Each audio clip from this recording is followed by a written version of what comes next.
Bonjour à tous, c'est Sébastien pour location-courte-durée.fr.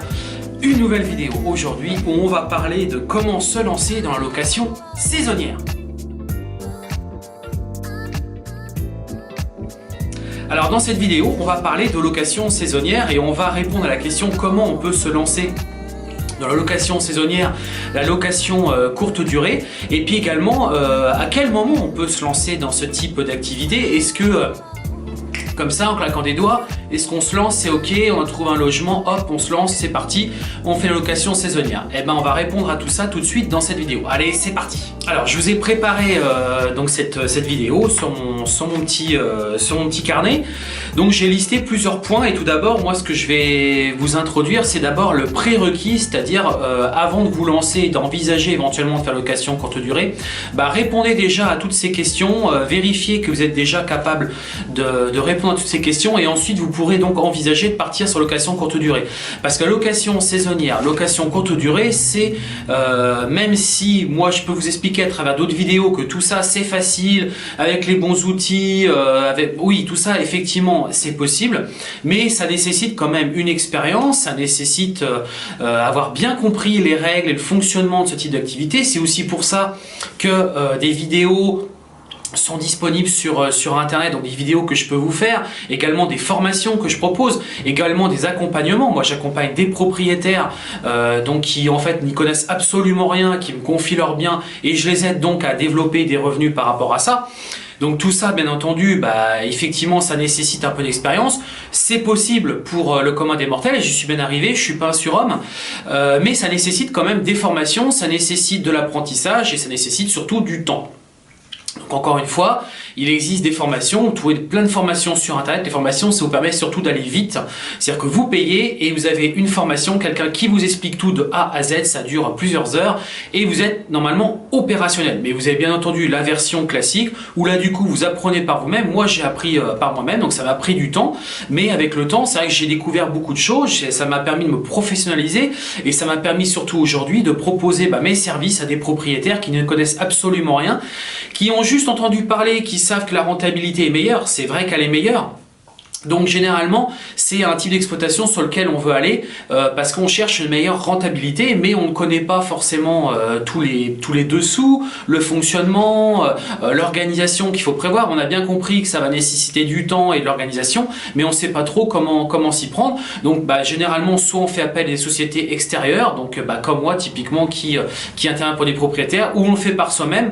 Mais encore une fois, sans formation, vous allez voir que vous allez passer beaucoup de temps, vous allez perdre du temps clairement et peut-être même que votre projet ne sera pas rentable, du moins pas dans les premiers mois. Donc du coup, l'idée c'est que la location saisonnière, si vous pensez à ça, si vous pensez à vous lancer dans ce type d'activité, déjà la première chose c'est vérifier que, alors soit vous avez déjà acheté un bien, si vous êtes en cours d'achat d'un bien locatif, déjà la première chose, dites-vous bien ça, c'est que la location saisonnière, la location courte durée, ça doit être la cerise sur le gâteau. Je m'explique. Quand vous achetez un bien, vous devez d'abord faire une étude de rentabilité sur la location qu'on appelle donc location traditionnelle, la location en nu, c'est-à-dire que vous louez votre logement à l'année à des locataires qui viennent avec leurs meubles, bref, vous louez votre logement en nu à l'année. Donc vous devez déjà calculer votre rentabilité et vérifier tout d'abord que vous êtes bien capable de rembourser votre crédit bancaire. C'est-à-dire que les loyers que vous allez encaisser vont absorber le prêt bancaire chaque mois. Déjà, vérifiez cette première chose, vérifiez que votre propriété elle est bien rentable dans ce type d'exploitation, on va dire traditionnel, classique. Pourquoi? Parce que si vous commencez déjà à être pas rentable, c'est-à-dire que vous êtes obligé de faire un effort mensuel pour aller payer votre prêt bancaire chaque mois, vous verrez que la location saisonnière, pour le coup, il y a très peu de chances que ça marche parce que vous serez déjà pas profitable, c'est-à-dire que vous partez déjà avec un handicap, vous avez du mal à rembourser votre prêt bancaire et vu qu'en plus vous allez vous lancer dans ce type d'activité, vous allez sûrement faire beaucoup d'erreurs, surtout si vous n'avez pas suivi de formation ou si vous ne confiez pas ça à des sociétés spécialisées, des gestionnaires. vous allez en fait tout simplement vous embourber, c'est-à-dire vous allez perdre du temps et donc du coup vous allez perdre de l'argent parce que vous n'allez pas prendre les bookings que vous aviez imaginés, parce que c'est pareil, on s'imagine remplir le calendrier. Vous allez voir que si vous n'avez pas beaucoup de connaissances par rapport à ça, le calendrier vous n'allez pas le remplir au départ, et les premiers mois vous allez voir si déjà vous remplissez une semaine, ça va déjà être très très bien. Et donc du coup vous allez sûrement vous décourager, vous allez vous dire oula, location courte durée, en fait c'est pas du tout ça, c'est pas du tout pour moi, en plus je passe un temps de fou là-dedans. Bref, vous allez voir que les côtés négatifs, oui, parce qu'en fait vous ne connaissez pas. Et en fait, vous savez pas comment optimiser votre listing sur les plateformes de location courte durée. Vous savez pas comment gérer ça, comment optimiser les choses. Vous allez découvrir pas mal de choses sur le tas et en fait, vous allez être pris un petit peu au dépourvu. Vous allez passer beaucoup de temps là-dedans et en fait, vous allez totalement vous décourager. Donc déjà, la première chose, vérifiez que votre logement, il est bien rentable déjà. Donc ce que j'entends par rentable, c'est que vous remboursez au moins votre crédit bancaire avec votre location en traditionnel. Alors ensuite, la deuxième chose que vous devez bien avoir en tête, c'est que la location courte durée, la location saisonnière doit vous amener en fait à vous générer des revenus, donc à vous générer du cash flow. Donc l'idée c'est quoi? C'est vous cherchez à vous constituer des revenus supplémentaires ou tout simplement vous créez de la trésorerie. Je m'explique. Donc si en location donc traditionnelle vous rentabilisiez votre prêt bancaire, l'idée c'est que la location saisonnière, la location courte durée vous amène à générer donc des revenus supplémentaires, ce qu'on appelle donc le cash flow. C'est-à-dire qu'en gros vous avez déjà remboursé votre banque et puis le delta, en fait, c'est votre cash flow. Donc en gros, c'est quoi? C'est votre trésorerie où ça peut aussi vous permettre pour vous à vous générer des revenus complémentaires. Et puis si à un moment donné, vous en faites vraiment une activité de plus en plus importante, vous avez de plus en plus de logements, vous pouvez même envisager donc pour le coup que ça devienne votre revenu principal et puis un revenu complémentaire, puisque vous allez commencer à passer pas mal de temps sur ce type d'activité et vous allez commencer à engendrer pas mal de trésorerie et donc pas mal de revenus en plus donc de rembourser votre prêt bancaire chaque mois. Donc l'idée c'est soit en fait vous faites des revenus complémentaires ou bien vous faites de la trésorerie. Pourquoi la trésorerie? Parce qu'avec cet argent vous allez peut-être pouvoir par exemple envisager ensuite de futures acquisitions, et c'est vrai que quand vous allez voir votre banque, si vous avez commencé à mettre de l'argent de côté par rapport à cette activité, ça va être d'autant plus facile ensuite donc de convaincre votre banquier pour des projets futurs, pour lui démontrer que votre activité ça cartonne et que vous arrivez à vous constituer du cash flow chaque mois grâce à ce type d'activité. Donc vraiment, encore une fois, le point 1 et le point numéro 2 sont fortement liés. Vous pouvez envisager la location courte durée si déjà en location traditionnelle vous étiez rentable. Alors ensuite, dans les prérequis, le point numéro 3, c'est prévoyez du temps, puisque c'est pas comme la location traditionnelle. Alors même si moi je vous explique dans pas mal de vidéos que y a moyen aujourd'hui d'optimiser, de faire des revenus passifs de ce type d'activité, oui vraiment, mais ça nécessite encore une fois, comme je le disais, des formations, ça nécessite de passer pas mal de temps, de l'expérience, mais quand on se lance, quand on n'y connaît pas grand chose, surtout au départ, surtout sur votre première propriété, vous allez voir que ça va vous prendre du temps.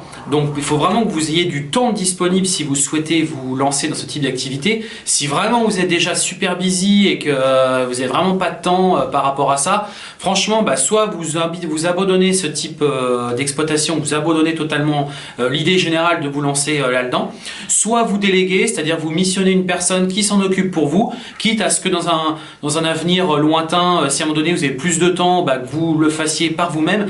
Mais dans un premier temps, faites-vous accompagner par un professionnel, ou au moins investissez soit dans des outils qui vont vous faciliter la vie, investissez dans des formations, des personnes qui vont vous expliquer ce que vous devez faire pour vraiment passer le moins de temps possible dans ce type d'activité.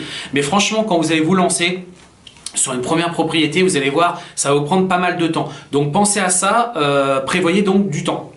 Ensuite, il faut qu'aussi, donc dans le point numéro 4, il faut vraiment vous ayez bien en tête que vous aurez des problèmes à gérer, puisque cette activité s'apparente à une activité de type business. Donc quand on lance un business, on a toujours des problèmes, surtout qu'en plus vous allez recevoir des clients, vendre des nuits comme si c'était donc finalement ça revient à faire de l'hôtellerie.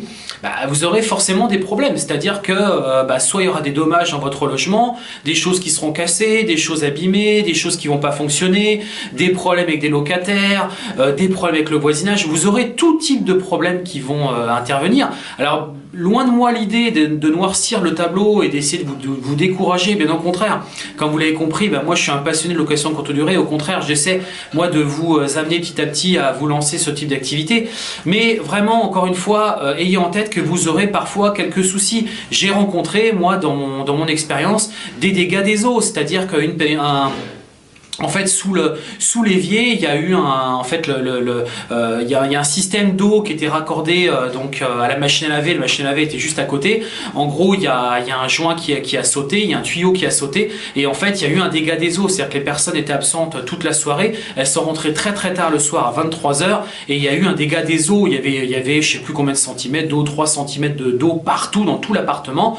Bon, tout ça, c'est, oui, effectivement, quand ça arrive, c'est l'événement du mois, mais ça arrivera, et bien entendu ça n'arrivera pas tous les jours, ça arrivera peut-être que de temps en temps. Donc charge à vous aussi de vous préparer psychologiquement par rapport à ça, et puis de tout prévoir, notamment. Donc on arrive ensuite juste au point numéro 5, donc juste avant c'était le point numéro 4, pardon. Donc le point numéro 5, il faut bien que vous ayez en tête qui va faire quoi. C'est-à-dire qu'à partir du moment où on se lance dans location courte durée, il va y avoir quoi à faire. Il y aura donc les nettoyages, il va y avoir les check-in, les check-out, et il y aura la maintenance. La maintenance, c'est généralement, c'est un point qui est oublié. Donc ce que j'entends par maintenance, c'est notamment tous ces types de problèmes qui vont intervenir. Il faudra bien que vous ayez soit une société, soit un prestataire, soit une personne, soit vous-même, qui soyez disponible pour résoudre le problème. Parce que si vous mettez X semaines à réagir, ça veut dire que c'est X semaines que vous perdez en location, donc votre rentabilité va s'écrouler totalement. Donc l'idée, c'est quoi? C'est d'avoir vraiment plusieurs corps de métier, ou avoir du staff, une équipe qui est capable d'intervenir dans votre logement. Donc une équipe pour faire le nettoyage, donc une femme de ménage. Donc soit une société, soit une association, ou une personne que vous embauchez, ou ça sera peut-être vous-même quand vous vous lancerez au tout départ, qui fait le nettoyage. Ensuite, il faudra une personne qui s'occupe des check-in. Alors soit vous ferez des check-in physiques, sûrement qu'au départ vous ferez des check-in physiques parce que vous voudrez un petit peu vérifier comment ça se passe et comprendre le mécanisme. Donc très fréquemment au départ on fait les check-in physiques, mais vous verrez que par la suite l'idée c'est de faire des check-in, des self-check-in que j'appelle. Donc l'idée c'est que le voyageur fasse lui-même son propre check-in. Bien entendu, vous suivez quand même son arrivée, c'est l'idée, c'est ce que j'explique à travers mes formations et à travers mes vidéos. Et puis il faut aussi prévoir une personne ou une société qui puisse intervenir pour réparer des choses, ou pour tout simplement se rendre sur place en cas de problème ou quelque chose qui ne fonctionne pas. Soit c'est vous, soit c'est une société, soit c'est une personne que vous missionnez. Mais vous devez penser à ça bien avant même de vous lancer dans la location courte durée, puisque tout ça, ça sera des choses que vous aurez à effectuer. Et vous ne pouvez pas comme ça sur un coup de tête vous dire allez, moi je lance en location courte durée sans prévoir qui va faire quoi. Même si c'est vous, donc du coup ça veut dire que ça vous prendra du temps. Et du temps, donc il faut que vous en ayez. Si vous travaillez en parallèle, que vous avez que le soir pour vous occuper de ça, vous allez voir, vous allez vite être débordé. Surtout si vous commencez à prendre pas mal de réservations, vous allez voir que ça va vite devenir ingérable. Donc pensez bien à ça. Tout ça, ça concerne finalement ce que j'appelle moi les prérequis avant donc de vous lancer sur ce type d'activité. Alors ensuite, une fois que tout ça a été clairement vérifié, ensuite vous pouvez donc envisager vous lancer sur la location saisonnière, location courte durée. Donc l'idée maintenant c'est de préparer son logement. Oui, parce que du coup il va falloir le meubler, votre logement. Il va falloir mettre des lits, il va falloir mettre un canapé, il va falloir mettre une télé, il va falloir mettre une table de salon, il va falloir équiper votre cuisine, mettre un réfrigérateur, une cafetière, un micro-ondes, un four, mettre des assiettes pour cuisiner, mettre le nécessaire donc pour faire de la cuisine. Tout ça, il va falloir que vous fassiez un petit budget par rapport à ça, qui du coup va vous permettre donc d'équiper complètement, de meubler votre logement. Il faudra aussi penser à équiper tout ce qui est Internet, puisque Internet aujourd'hui c'est vraiment, tous les logements doivent être équipés d'Internet et donc d'un système donc de Wi-Fi. Donc tout ça, vous devez donc meubler et équiper votre logement. Et puis vous devez aussi penser à tout ce qui est linge, tout ce qui est serviettes de bain. Tout ça doit être prévu et donc il faut 2 sets. C'est-à-dire qu'il en faut un pour vos voyageurs et puis un qui est toujours prêt, disponible. C'est-à-dire que quand vous avez le check-out, vous pouvez faire la rotation très rapide, apporter le linge donc qui est déjà prêt et du coup récupérer le linge sale pour le nettoyer pour le prochain check-out. Et l'idée c'est de faire des rotations comme ça le plus rapidement possible, de nettoyer son logement juste après le départ de votre voyageur pour du coup enchaîner sur une réservation suivante le jour même, voire quelques heures après le départ de votre précédent locataire, puisque plus vous allez assurer de rotation, plus vous allez prendre de réservations et plus vous allez donc optimiser et gagner plus d'argent. Donc ça c'était donc le point numéro 6 qui est également donc très important, donc de bien préparer votre logement comme vous l'avez compris. Alors une fois que tous ces prérequis ont été validés et que donc vous êtes certain de vous lancer dans la location courte durée, vous êtes prêt. Votre logement, donc vous l'avez meublé, vous l'avez équipé, vous avez donc préparé votre équipe qui va travailler avec vous ou les sociétés qui vont donc vous accompagner dans le management de ce type de business. Et bien du coup, il va falloir commencer donc par créer votre annonce, donc créer ce que j'appelle moi le listing. Donc vous avez plusieurs plateformes qui existent aujourd'hui sur le marché. Donc il y a Airbnb, Booking.com, il y a Expedia, enfin tout le groupe Expedia qui regroupe de nombreux sites internet, dont Hotel.com, il y a Agoda, il y a TripAdvisor, il y a de nombreux sites internet. Alors, en ce qui me concerne, ma recommandation, c'est tout d'abord d'utiliser que le site Airbnb. Pourquoi? Puisque Airbnb, c'est aujourd'hui la plateforme qui est la plus aboutie, qui protège aussi bien les voyageurs que les propriétaires, qui a de nombreux outils, qui a également réfléchi, on va dire, à toutes les possibilités. Notamment, vous pouvez prendre des frais de nettoyage, vous avez donc des systèmes de caution qui sont pris, des dépôts de garantie qui sont pris au moment de la réservation en cas de litige. Vous avez également une assurance de 800 000 € si en cas de dommage sur votre propriété, Airbnb a un système d'assurance. Ensuite, Airbnb est vraiment, je trouve moi personnellement que Airbnb n'est ni du côté des propriétaires ni du côté des voyageurs. C'est vraiment un arbitre, c'est-à-dire qu'en cas de litige, vous envoyez des photos, ils prennent contact avec les locataires leur font un retour et suite à ça, c'est eux qui prennent les décisions. Mais vous verrez que généralement, si vous êtes un propriétaire honnête, vous verrez qu'Airbnb ira tout le temps dans votre sens et que vous serez tout le temps indemnisé s'il y avait quelconque souci dans votre logement. Donc ça, tout ça est très bien encadré, fonctionne très très bien. Et puis ensuite, Airbnb a une application qui est plutôt bien faite pour le suivi. Et puis donc un site internet qui est aujourd'hui très très connu dans le monde entier avec une grosse présence notamment donc en France. Alors après, vous avez d'autres plateformes que j'ai pu vous expliquer juste avant, mais c'est pas forcément des plateformes qui sont alors à part certaines comme par exemple HomeAway ou des plateformes comme par exemple Expedia, etc. Par exemple, si vous prenez Booking.com, c'était pas une plateforme qui était prévue initialement pour faire la location courte durée. C'était une plateforme d'abord spécialisée dans tout ce qui est hôtel, donc avec un fonctionnement totalement différent, notamment sur la prise de réservation des instant booking que j'appelle, donc des réservations de dernière minute. Le voyageur pouvait payer sur place, il payait pas forcément sur la plateforme. Pourquoi? Parce qu'il voulait enregistrer un maximum de réservations.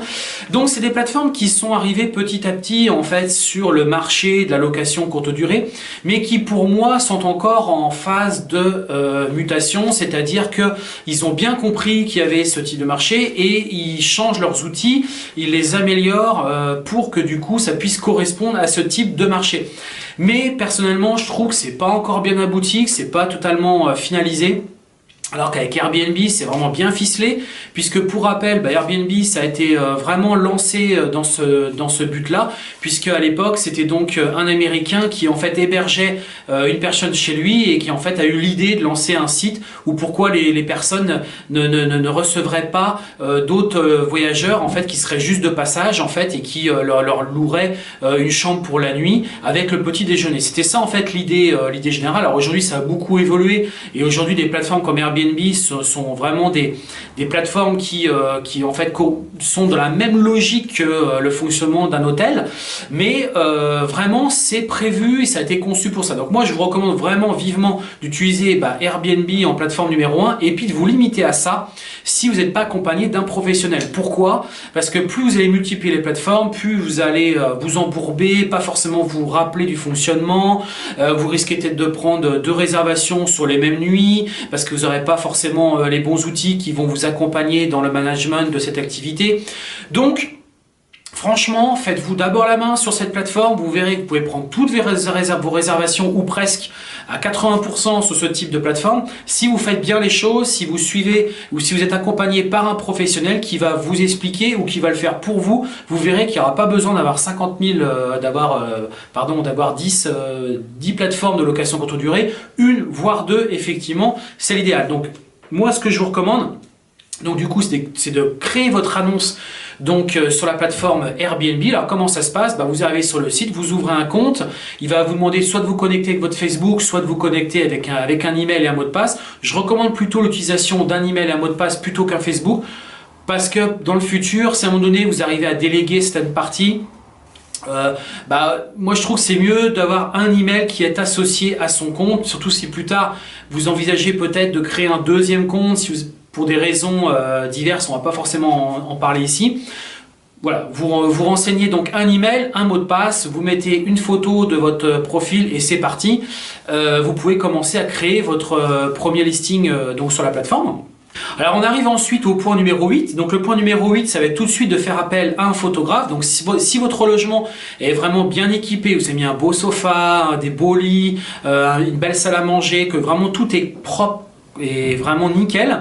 Donc là c'est pareil, faites bien les lits aussi, c'est une petite parenthèse que je peux vous donner, une petite astuce, faites bien les lits, que ça soit bien bordé et repassez bien le linge, surtout la première fois, qu'il n'y ait pas de plis ou que les draps soient mal, voilà, vraiment que ça soit nickel.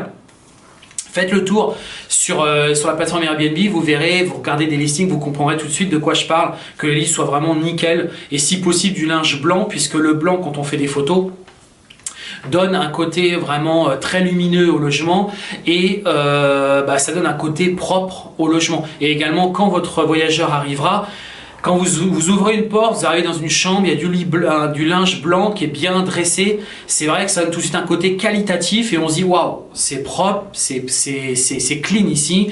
Tout de suite, ça donne un bon aperçu à votre listing. Voilà, ça c'est le petit bonus que je peux vous donner. Pensez bien à ça, même si après, dans le nettoyage, ça peut être plus compliqué parfois de nettoyer du linge blanc, parce qu'on voit tout de suite les taches. Bon, après, il existe des produits chimiques qui permettent d'altérer toutes ces taches. Donc du coup, pour revenir à quoi? Pour revenir que donc faites appel à un photographe. Ne faites pas appel à vous-même parce que vous avez un super appareil photo numérique ou il y a un copain qui a tel... Bon, alors à moins qu'ils s'y connaissent vraiment très très bien et qu'il s'assoie son métier, pourquoi pas? Mais franchement, utilisez un photographe. Donc il y a 2 possibilités. C'est soit vous appelez un photographe donc de Airbnb, soit vous le faites par une société, enfin par un photographe externe que vous avez mandaté. Donc moi je recommande plutôt un photographe externe. Pourquoi? Puisque le photographe externe va arriver tel jour. Vous pouvez très bien négocier avec lui que les photos soient faites donc sur un jour bien précis que vous aurez fixé avec lui, et puis qu'il vous remette les photos sous 24-48 heures. Contrairement à Airbnb qui va vous envoyer un photographe, donc déjà il peut s'écouler une semaine avant qu'il arrive dans votre logement, et puis ensuite il faudra attendre que celui-ci traite vos photos, parce qu'en fait peut-être les retoucher un petit peu en termes de luminosité, etc. Et puis c'est lui-même qui va les mettre à jour sur votre compte Airbnb, et vous n'aurez pas les originaux. Donc en fait, du coup, vous pouvez pas, vous, à un moment donné, peut-être réutiliser ces photos. Alors, vous pouvez toujours les télécharger depuis Airbnb, mais c'est pas forcément les photos en haute définition. Donc l'idée, c'est du coup, de faire plutôt appel à un photographe extérieur qui sera beaucoup plus réactif, qui va vous livrer sur une clé USB ou par des systèmes de transfert de fichiers par Internet, qui va vous livrer toutes vos photos, contrairement au photographe d'Airbnb qui va pas forcément être très réactif et qui en plus après va généralement prendre 1 mois pour vous envoyer ce que vous avez besoin. Et pourquoi je vous dis ça? Parce que quand vous lancez un listing, ma grosse recommandation, c'est qu'en fait vous lanciez votre propriété, votre listing sur la plateforme une fois que les photos sont vraiment mises à jour, une fois que vous avez vraiment les photos du professionnel. Ne lancez pas un listing en vous disant allez, je mets quelques photos, je vais voir si je prends quelques bookings, etc. Non, franchement, si vous pouvez attendre quelques jours, alors bien entendu, n'attendez pas un mois non plus. Mais si vous pouvez attendre 48, 72 heures, 3-4 jours maximum, que le photographe fasse les photos, qu'il vous les remette et qu'ensuite vous les mettiez à jour sur la plateforme, vous verrez que ça sera nettement plus bénéfique. Pourquoi? Puisque quand vous publiez votre listing sur la plateforme donc Airbnb, il s'écoule en règle générale 48 heures avant que votre listing soit réellement sur la plateforme. Même s'il y est pas vraiment, il n'est pas bien indexé, etc. Et en fait, ce qui se passe, c'est que le personnel, le staff Airbnb, en fait, parcourt toutes les annonces, toutes les nouvelles annonces. Et pour un peu que vous ayez vraiment un beau listing avec des belles photos, une belle désignation, un prix super accrocheur quand vous vous lancez, eh ben, votre listing pourra ressortir dans la première page sur Airbnb. Donc vraiment, en termes de référencement, il n'y a pas mieux. Et vous pourrez même avoir, pourquoi pas, une petite recommandation d'Airbnb. Donc il y a un petit sticker, un petit badge qui se rajoute sur votre propriété, qui en gros fait comprendre aux voyageurs que c'est vraiment un listing de qualité et que donc il faut s'empresser de réserver. Moi typiquement, je peux vous assurer, j'ai testé les deux versions, je peux vous assurer que quand vous faites ça, vous prenez tout de suite des réservations immédiates. Alors que si vous le faites en mode, je fais mes petites photos qui sont pas forcément chouettes, je publie le truc et puis je mets les photos d'un professionnel après, c'est trop tard parce que votre listing aura déjà été lancé, il y aura déjà eu des vues sur votre listing, mais personne n'aura encore réservé et pendant ce temps-là, vous perdez du temps, vous prenez pas les réservations que vous attendiez, bref, mettez le paquet dès le départ. C'est-à-dire qu'avant de cliquer sur le publier, donc quand vous publiez votre listing, vous attendez, vous avez vraiment tout est clair, tout est bien fait proprement. Pourquoi pas, faites appel à un professionnel. Moi, je peux aussi vous aider à faire ça si vous le souhaitez. Vous me contactez. On se met d'accord sur les conditions donc de ce type de job que vous allez me confier et moi je peux effectivement m'occuper de vous mettre à jour votre listing et puis une fois que tout est prêt, on clique sur publier et c'est parti. Et en même temps, moi ce que je fais généralement, je contacte Airbnb, la plateforme, pour discuter de 2-3 petits détails avec eux et généralement ça favorise quoi? Ça favorise que des personnes du personnel d'Airbnb passent sur votre listing et mettent le paquet pour que votre listing décolle tout de suite et qu'on prenne les premières réservations. Ça c'est pareil, ça fait partie des petites astuces qu'il faut connaître et que ça personne ne vous parle aujourd'hui. Moi j'en parle dans mes formations. Sur donc les locations courte durée, mais c'est des choses qu'il faut savoir. On se contente pas juste de publier son listing et puis on attend que ça prenne ou pas, puis à un moment donné on se dit tiens, je vais faire quelques photos, parce qu'en plus généralement quand vous faites ça, vous découragez. C'est-à-dire que si par exemple vous dites oui mais bon, faut payer un photographe et encore pour 100 ou 150 euros, généralement qu'est-ce que vous faites? Vous allez donc publier vos propres photos, vous allez attendre et puis quoi? Et puis vous allez voir, vous n'avez pas beaucoup de réservations. Vous dites finalement ça marche pas très bien, je vais peut-être pas m'aventurer dans un système de photographe parce que derrière ça va me coûter 150 euros et je suis même pas certain d'avoir des réservations, alors que ce raisonnement là il est pas bon. Dès le départ, dans votre setup, dans votre configuration, c'est on met le paquet sur le logement, on met le paquet donc sur la décoration, tous les meubles qui vont équiper votre logement, bref tout l'équipement. Et le point numéro 3, c'est on met le paquet, on fait appel à un professionnel donc de la photographie. Et puis après le bonus, on va dire la petite option, c'est faites appel éventuellement à un professionnel donc de cette activité qui va vous donner les bonnes astuces, qui va vous aider à optimiser au mieux. Franchement, c'est très important parce que la phase de lancement, vous imaginez même pas que tout se passe là en fait. Tout va se passer là au départ et après il faudra entretenir ça bien entendu avec, comme je l'explique dans mes vidéos, des bonnes reviews, des prix qui correspondent au prix du marché bien entendu, des bons avis donc voyageurs, et après il y a aussi d'autres astuces encore à nouveau pour conserver donc des bonnes positions, mais je peux vous assurer que tout ça fonctionne. Et encore une fois, si vous êtes bien accompagné, si vous suivez des formations, si vous faites les choses bien dès le départ, vous allez voir que votre location courte durée sera un succès, et à contrario ça sera pas un succès, et voire même vous reviendrez à la location traditionnelle parce que vous direz la location courte durée c'est pas pour moi. Alors ensuite, dans le point numéro 9, c'est déterminer effectivement le bon prix à la nuit, puisque ça va être un des critères qui va faire que vous allez prendre une réservation ou pas. Donc généralement ce qu'on fait, c'est qu'on parcourt déjà le site Airbnb avec des logements qui sont à peu près dans la même configuration que la vôtre. Par rapport à la localisation, vérifiez bien également tout ce qui est transport en commun, etc. Puisque ça clairement ça fait que le prix va être un peu plus élevé, notamment c'est en centre-ville ou en proche de mer si c'est un logement sur une côte. Bref.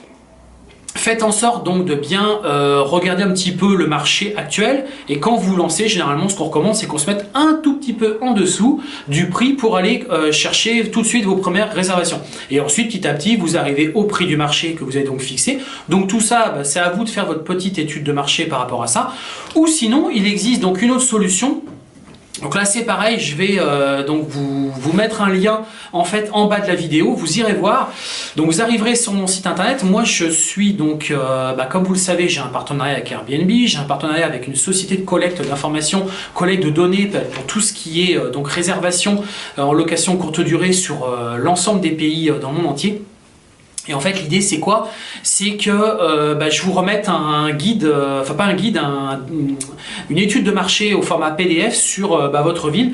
Et tout ça, vous allez avoir pas mal d'informations qui vont vous permettre vous de connaître votre prix à la nuit. Puis vous aurez bien entendu bien plus d'informations, mais déjà vous connaîtrez exactement le prix à la nuit qui est le prix moyen pratiqué, et en plus ça peut être éclaté donc par mois. Donc en fonction du mois sur lequel vous allez pouvoir démarrer, vous saurez tout de suite le prix que vous allez pouvoir enregistrer, puis après vous pourrez adapter sur les différents autres mois, donc les périodes un peu plus hautes, donc du coup mettre un prix plus important, et puis les périodes un peu plus hautes mettre un prix un peu plus bas. Donc tout ça, comment ça se passe? Vous cliquez en bas, il y a un lien. Et moi, je peux vous envoyer une fiche détaillée en fait sur votre ville avec des statistiques sur l'année, sur les prix pratiqués, sur le taux d'occupation, bref, tout un tas d'informations. Et n'hésitez pas à me contacter pour ça, je vous ferai parvenir ça. Alors aussi, donc juste par rapport à ça, il existe aussi un outil sur lequel j'avais fait une présentation donc vidéo, qui est un outil qui s'appelle Beyond Pricing, qui est un outil idem en fait où vous pouvez gérer les prix, et vous pouvez également faire une étude de marché par rapport à tous les logements qui sont autour du vôtre. Donc vous cliquez, puis vous voyez un petit peu leur taux d'occupation, les prix à la nuit qui sont pratiqués. Vous avez un accès sur le listing, ça vous permet de vérifier un petit peu les prestations qu'ils proposent.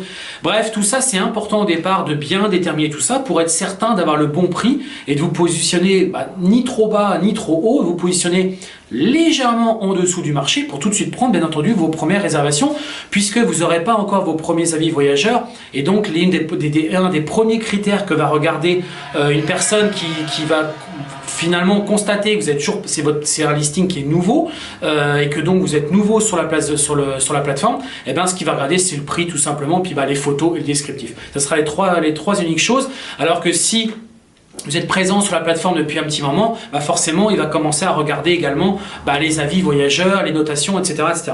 Alors ensuite, dans le point numéro 10, donc ça sera le dernier point, une fois que tout ça est fait, je vous invite à télécharger l'application Airbnb. Pourquoi? Puisque ça va vous permettre d'être beaucoup plus réactif. Il y a un système de notification donc sur votre téléphone, et dès qu'un message tombe, dès qu'une réservation est enregistrée, automatiquement vous recevez une notification, et ça va vous permettre bien entendu d'être beaucoup plus réactif, plutôt que de vous connecter sur internet avec votre téléphone ou avec votre ordinateur. Là vous avez une petite application qui est plutôt bien faite, qui est actualisée et avec des systèmes de notification. Ou alors après, si vous avez fait appel à d'autres plateformes pour donc vous lancer dans location courte durée, vous pouvez utiliser des channel managers. Il existe plein sur le marché. Moi j'en ai développé un que je vais bientôt commercialiser, et en fait du coup vous allez pouvoir tout simplement en fait avec ce channel manager, c'est pareil, vous aurez des notifications, etc. Mais en fait vous allez pouvoir gérer plusieurs plateformes, et tout va être centralisé, mutualisé sur votre channel manager. Voilà, je crois que tout est dit. Là c'est le top départ, c'est à dire qu'une fois que tout ça est validé, vous pouvez clairement y aller, c'est parti. Et puis ensuite après il y a d'autres astuces, d'autres choses qu'il faut envisager de faire bien entendu. Tout ce que je vous donne là, c'est les étapes de lancement. Il y a un prérequis, les étapes de lancement pour donc, ça y est, on se lance sur la location courte durée. Et puis après, l'objectif, comme vous le savez, c'est d'obtenir un maximum de reviews, d'avis voyageurs, pour avoir des notations, et pour que du coup, plus votre logement sera mieux noté, plus vous puissiez soit augmenter le prix à la nuit, soit que vous preniez plus de réservations tout simplement. Et puis ensuite, après, il existe, donc là je vous invite à consulter mes vidéos et regarder aussi d'autres professionnels qui parlent de ce type d'activité pour voir les différentes astuces, les choses qu'il faut faire pour l'objectif, ce qu'on souhaite tous, c'est de remplir le calendrier, c'est-à-dire qu'il y a 30 nuits à peu près par mois en général, sauf le mois de février. L'idée c'est de remplir le calendrier. Alors même si vous verrez, vous n'allez pas remplir le calendrier tous les mois, mais quand même il y a des statistiques qui ressortent par rapport à ça. On est entre 22 et 24 nuits par mois. Vous verrez que déjà, si vous basez par rapport à ça, vous allez avoir une bonne activité qui va être bien rentable, qui va vous dégager une bonne rentabilité, du cash flow, de la trésorerie, sûrement vous générer des revenus complémentaires, voire même vous générer des revenus, des revenus, c'est-à-dire que ça va devenir votre activité principale. Vous verrez que tout ça c'est possible, mais encore une fois, il faut être bien accompagné, il faut bien se former, ou alors il faut prendre du temps et analyser, comprendre le fonctionnement de ce type d'activité. Encore une fois, c'est pas la location traditionnelle où on a un locataire qui rentre, on fait un bail, il ressort un an après. Là, c'est pas ça du tout. Là, sur un système, c'est un business. Donc, il faut bien que vous compreniez ça. Vous êtes vraiment dans un business. Donc, c'est soit vous déléguez ça à une personne ou une société ou un professionnel, soit vous le faites par vous-même. Mais il faut que vous fassiez accompagner ou que vous ayez des bons outils ou que vous passiez du temps à comprendre le mécanisme. Comme tout type de business, on est tous pas plus bêtes qu'un autre, mais en même temps, il faut aussi se faire accompagner parce que sinon on n'avance pas et au final vous allez voir que vous allez faire des boulettes et que les boulettes ça va faire que vous allez vous démotiver et qu'au final vous n'allez rien faire du tout et vous allez très certainement abandonner ce projet là pour finalement revenir sur la location en nu ou en meublé traditionnel. Voilà, j'espère que cette vidéo vous a plu. Si c'est le cas, je vous invite à laisser un gros pouce bleu sur cette vidéo et à vous abonner à ma chaîne. Il y a un bouton, vous cliquez, vous abonnez. Pour moi, c'est une récompense. Le simple fait que vous fassiez ça, ça vous prend une seconde. Juste cliquer et vous abonner. Pour moi, c'est un grand remerciement de ce que je vous propose chaque jour dans des vidéos. Puisque du coup voilà, moi je vais pouvoir grossir les personnes qui me suivent, ça va me donner beaucoup plus de motivation et ça va permettre d'aller beaucoup plus loin, livrer toujours plus de contenu, beaucoup plus de vidéos gratuites et vous amener à vous livrer pas mal d'informations, toutes les informations que vous avez besoin pour faire de l'immobilier locatif, faire de la location courte durée et puis sûrement peut-être d'autres sujets que j'aborderai plus tard. En parallèle de ça, j'ai un site internet, donc locationcourtedurée.fr que je vous invite à consulter. Le lien, je vous le mets juste là. Du coup, vous pouvez consulter, c'est un blog, il y a des posts qui sont faits régulièrement sur location courte durée et puis sur l'immobilier de manière générale. Et puis en parallèle de ça, j'ai édité un guide gratuit que je vous invite donc à télécharger. Pareil, il y a un lien en bas de la vidéo qui vous permet de cliquer, ça vous permet de récupérer un guide gratuit où du coup je parle de l'immobilier, je parle de location courte durée, tout ça c'est gratuit, n'hésitez pas. Et puis voilà, je crois qu'on a fait à peu près le tour sur les différentes choses que je vous propose de faire juste après cette vidéo. Voilà, je vous dis à très bientôt pour une prochaine vidéo. Ciao!